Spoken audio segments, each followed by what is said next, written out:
हमारे रहबर हैं जो बैरून मुल्क बगैर प्रोटोकॉल के फिरते हैं। यही नहीं, पैदल भी चलते हैं। ये देख रहे, दौड़ के सड़क भी पार कर लेते हैं।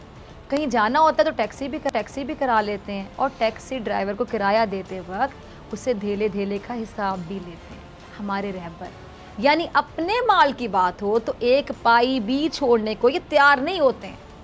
और मैं कहती हूँ बिल्कुल नहीं छोड़नी चाहिए, हिसाब पूरा पूरा लेना चाहिए। और बिल्कुल इसी तरह जब आपकी ज़ात पर बात आ जाए तो फिर यही रवैया होना चाहिए ना। अगर आप पाई पाई का हिसाब लेना जानते हैं तो फिर आपको मुल्की ख़जाने से खर्च की जाने वाली पाई पाई का हिसाब देना भी चाहिए। सिर्फ लेना आता है, देना नहीं आता हिसाब।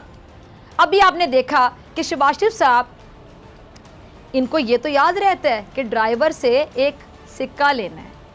यानी शहबाज शरीफ साहब हिसाब लेने में बड़े पक्के हैं लेकिन हिसाब देने में बड़े कच्चे हैं। ये कैसे हो सकता है कि बंदा हिसाब लेने में पक्का है और देने में कच्चा है? इसका मतलब है लेने देने का मामला नहीं है और कच्चे पक्के का मामला भी नहीं है, बात है नीयत की।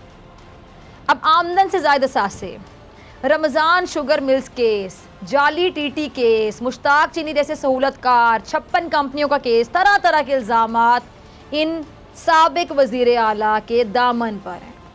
ये खिदमत की थी उन्होंने, वैसे कहते हैं ना ये खादमे आला थे। अब ये जो इतने ज़्यादा इल्ज़ामात इनके दामन पर है, जिनका हिसाब मांगने पर ये साहब कहते हैं, शहबाज शरीफ साहब, कि इदारे इनके ज़ख्मों पर नमक छिड़कते हैं। मेट्रो बस का रिकॉर्ड हो, कोई और रिकॉर्ड हो, अच्छा ये ज़रा सोचिएगा कि हर रिकॉर्ड को खुद ब खुद आग लग जाती है। यानी आग बड़ी सियानी, आग बड़ी स्मार्ट है कि सही टाइम पे सही रिकॉर्ड पे जाके लग जाती है, उस रिकॉर्ड को ख़त्म कर देती है। रिकॉर्ड ही मुक गया। बड़ी अच्छी बड़ी सियानी आग है कि आप पे बड़ी मेहरबान है। रिकॉर्ड जो आपने ख़त्म करना होता है, जलाना होता है, उसी रिकॉर्ड को एन सही टाइम पे जाके आग लग जाती है। आग तो वाकई बड़ी स्मार्ट है, बड़ी मेहरबान है आप लोगों पर। यानी सारे सबूत ख़त्म, मुक गए, कोई सबूत बाकी नहीं। और जब एहतसाब से बचने के फिर भी जब एहतसाब से बचने के तमाम हरबे, जितने भी हरबे, तमाम नाकाम हो जाते हैं और एहतसाब का शिकंजा मज़ीद गिरफ्त करने लगता है, तो फिर पता क्या करते हैं? फिर पाँव पकड़ने की तैयारी शुरू कर दी जाती है। खुद को ड्राई क्लीनर में डालकर मिस्टर क्लीन बनने की बाकायदा कोशिश शुरू कर दी जाती है, जुस्तजू शुरू कर दी जाती है और मुफाहमती कोशिशों का आगाज़ कर दिया जाता है। यानी मुफाहमती कोशिशों, आम अल्फाज में बताऊँ, डील या फिर ढील, दोनों कह लें।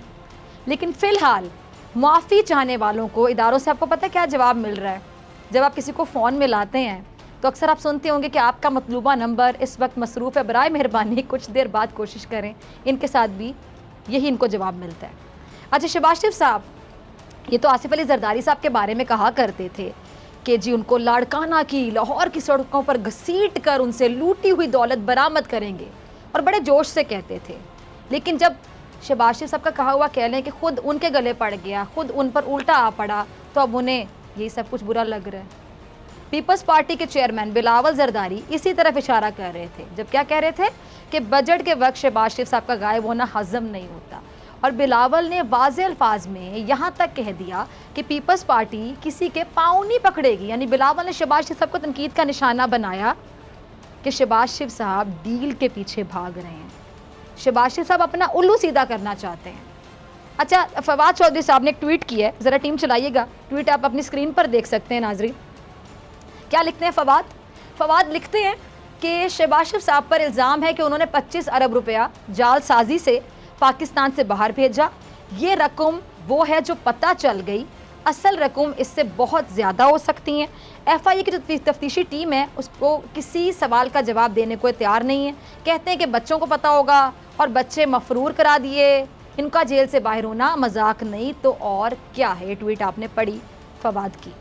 यानी हुकूमत भी निज़ाम पर सवाल उठा रही है और एहतसाब के इदारों से बाकायदा ये शिकवा कर रही है कि एक आदमी जिसके खिलाफ मनी लॉन्ड्रिंग और करप्शन के सबूत मौजूद हैं, लेकिन इसके बावजूद उनकी पकड़ नहीं की जा रही।